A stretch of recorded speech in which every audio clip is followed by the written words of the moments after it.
నాకు వచ్చి ఏమైనా డెఫినెట్గా డబ్ ఇచ్చి ఆయన వచ్చి ఏమైనా యాక్టింగ్ చేస్తారని నేను లేదు. కోట్యాధీశ్వరుడు డబ్బు కోసం ఆయన యాక్ట్ చేయడు, ఎందుకు అవసరమే లేదు. ఆయనకే అనిపిస్తుంటుంది.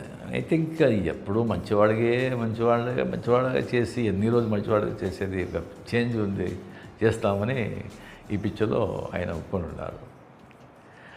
చాలా 33 years అయింది అనుకుంటాను ఆయనతో నేను పిక్చర్ తీశాను నేను. దాని తర్వాత ఈ పిక్చర్లో ఆయనతో నాగార్జున గారితో పనిచేసేది. అప్పుడు ఎలా చూశాను, దానికంటే ఇంకా యంగ్గా ఉన్నారు. నాదంతా వెంట్రుకలంతా ఊడిపోయింది, అంత యంగ్గా స్కిన్ టోను, ఫిజిక్స్. నాకు ఆశ్చర్యమైంది, ఏం సార్ ఇది, ఏం రహస్యం, ఏంటి ఇలాగ ఉన్నారు చెప్పండి సార్. సార్ ఏముంది రజనీ గారు, రెగ్యులర్ ఎక్సర్సైజ్, స్విమ్మింగు అండ్ కొద్దిగా డయట్ అండ్ 6